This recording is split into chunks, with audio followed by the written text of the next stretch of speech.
നമസ്കാരം, ന്യൂസ് കാർഡിലേക്ക് സ്വാഗതം. കാത്തിരുന്ന് തിരഞ്ഞെടുപ്പ് ദിവസം എന്നാണെന്നറിയാൻ സമയമായിരിക്കുന്നു. നരേന്ദ്രമോദി സർക്കാരിന്റെ 17ാം നിയമസഭയ്ക്ക് കർട്ടൻ വീണുകൊണ്ട് 18ലേക്കുള്ള തുടക്കത്തിലേക്കാണ് നമ്മുടെ രാജ്യം.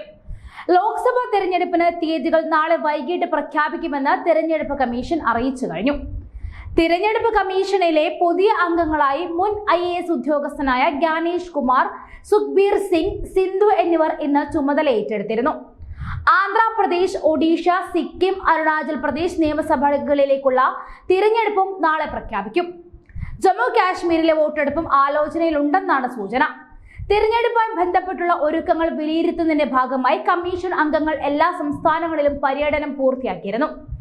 ഈ ആഴ്ച ജമ്മു കാശ്മീരിൽ നടത്തിയ പര്യടനത്തോടെയായിരുന്നു ഇത് അവസാനിപ്പിച്ചത്. ദേശീയ പാർട്ടികളും പ്രാദേശിക പാർട്ടികളും അവരുടെ സ്ഥാനാർത്ഥികളെ പ്രഖ്യാപിക്കുന്നത് പുരോഗമിക്കുകയാണ്.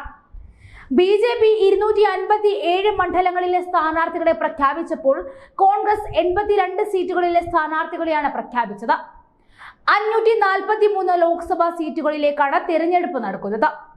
17ാം ലോക്സഭയുടെ കാലാവധി ജൂൺ 16-നായിരിക്കും അവസാനിക്കുക. 2014-19 വർഷങ്ങളിലെ തിരഞ്ഞെടുപ്പിന് സമാനമായി ഘട്ടം ഘട്ടമായി ഏപ്രിലിൽ തുടങ്ങി മെയ്യിൽ അവസാനിക്കുന്ന രീതിയിലായിരിക്കും ഇക്കുറിയും വോട്ടെടുപ്പ്. ഇത്തവണത്തെ തിരഞ്ഞെടുപ്പിൽ ഇന്ത്യൻ രാഷ്ട്രീയം ഉറ്റുനോക്കുന്ന ഒരു സംസ്ഥാനമാണ് നമ്മുടെ കേരളം. അതിനുള്ള പ്രധാന കാരണം മറ്റെവിടെയും സീറ്റ് ഉറപ്പിച്ചിട്ടും കേരളത്തിൽ ഒരു സീറ്റ് നേടാൻ ഇന്ത്യ ഭരിക്കുന്ന BJPക്ക് കഴിഞ്ഞിട്ടില്ല എന്നത് തന്നെയാണ്.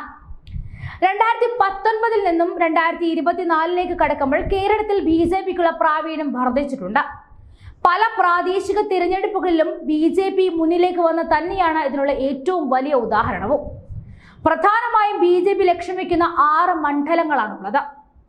ഈ 6 മണ്ഡലങ്ങളിലും കേന്ദ്ര ആഭ്യന്തര മന്ത്രി അമിത്ഷായുടെ നേരിട്ടുള്ള മേൽനോട്ടം ഉണ്ടാകും എന്നതാണ് ഏറ്റവും വലിയ പ്രത്യേകത. തിരുവനന്തപുരം, ആറ്റിങ്ങൽ, പത്തനംതിട്ട, മാവേലിക്കര, തൃശൂർ, പാലക്കാട് മണ്ഡലങ്ങളിലാണ് പാർട്ടി കണ്ണുവെച്ചിട്ടുള്ളത്. ഇതിൽ തിരുവനന്തപുരം, ആറ്റിങ്ങൽ, തൃശൂർ എന്നിവിടങ്ങളിലാണ് വിജയപ്രതീക്ഷ ഏറെയുള്ളതെന്നും സംസ്ഥാന നേതൃത്വം വിലയിരുത്തി. ഈ തിരഞ്ഞെടുപ്പിൽ കേരളത്തിലെ ഗതി മാറ്റിമറിക്കാൻ ശേഷിയുള്ള 3 മണ്ഡലങ്ങളാണുള്ളത്. അതിലൊന്ന് BJPക്കായി സുരേഷ് ഗോപിയും കോൺഗ്രസിനായി K മുരളീധരനും ഇടതുപക്ഷത്തിനായി V സുനിൽകുമാറും പോരാടുന്ന പൂരനഗരിയായ തൃശൂരാണ്. സിറ്റിംഗ് MP TN പ്രതാപന് വേണ്ടി ചുവരെഴുത്തുകൾ വരെ നടത്തിയ ശേഷം സ്ഥാനാർത്ഥിയായി K മുരളീധരനെ ആക്കിയത് കോൺഗ്രസ് വോട്ടിൽ ഇടിവുണ്ടാക്കും എന്ന പ്രതീക്ഷയിലാണ് മറ്റ് ഇരു മുന്നണികളും.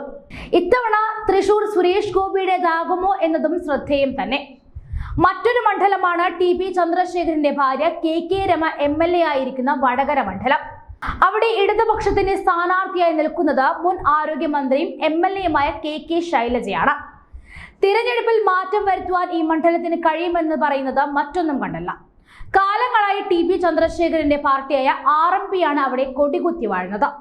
കഴിഞ്ഞ നിയമസഭാ തിരഞ്ഞെടുപ്പിൽ മുഖ്യമന്ത്രിയേക്കാൾ പിന്തുണ ലഭിച്ച ആളാണ് ശൈലജ ടീച്ചർ. അതുകൊണ്ട് തന്നെ വടകരയിലെ ജനങ്ങൾ ആർക്കൊപ്പം നിൽക്കും എന്നതാണ് നിർണായകം. TP വധക്കേസിലെ വിധിയും തെരഞ്ഞെടുപ്പിനെ എങ്ങനെ ബാധിക്കും എന്നതാണ് ഉറ്റുനോക്കുന്നത്. അടുത്ത മണ്ഡലം കോൺഗ്രസ് പ്രമുഖ നേതാവ് രാഹുൽ ഗാന്ധി MP ആയിരിക്കുന്ന വയനാടാണ്.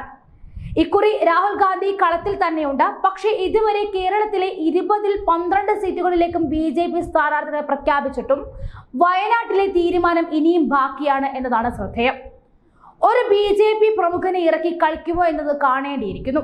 തിരഞ്ഞെടുപ്പ് അടുത്തപ്പോൾ കേരള കോൺഗ്രസിനേറ്റ കടുത്ത പ്രഹരമായിരുന്നു പത്മജയുടെയും പത്മിനിയുടെയും BJPയിലേക്കുള്ള കൂറുമാറ്റം. കോൺഗ്രസിലെ ഈ കൊഴിഞ്ഞുപോക്കും ന്യൂനപക്ഷങ്ങളുടെ മനസ്സിൽ കനലായി കിടക്കുന്ന പാലസ്തീൻ, മണിപ്പൂർ വിഷയങ്ങളിലേക്ക് എണ്ണയൊഴിച്ച് ആളിക്കത്തിച്ച് തിരഞ്ഞെടുപ്പ് വിജയിക്കുവാനാണ് ഇടതുപക്ഷത്തിന്റെ നീക്കം. പക്ഷേ കേരളത്തിൽ അടിക്കടി ഉയർന്നു വരുന്ന സാമ്പത്തിക പ്രതിസന്ധി ഇടതുപക്ഷത്തിനെതിരെ തിരിയുമോ എന്നതും ശ്രദ്ധേയം തന്നെ. കേരളത്തിലെ തെരഞ്ഞെടുപ്പ് ഏപ്രിൽ 15-ന് വിഷു കഴിയുന്നതോടെ ഉണ്ടാകുമെന്നാണ് പ്രതീക്ഷ. അംഗത്തെട്ടും പോരാളികളും റെഡിയാണ്. ഇനി അംഗത്തിനായുള്ള കാത്തിരിപ്പിലാണ്.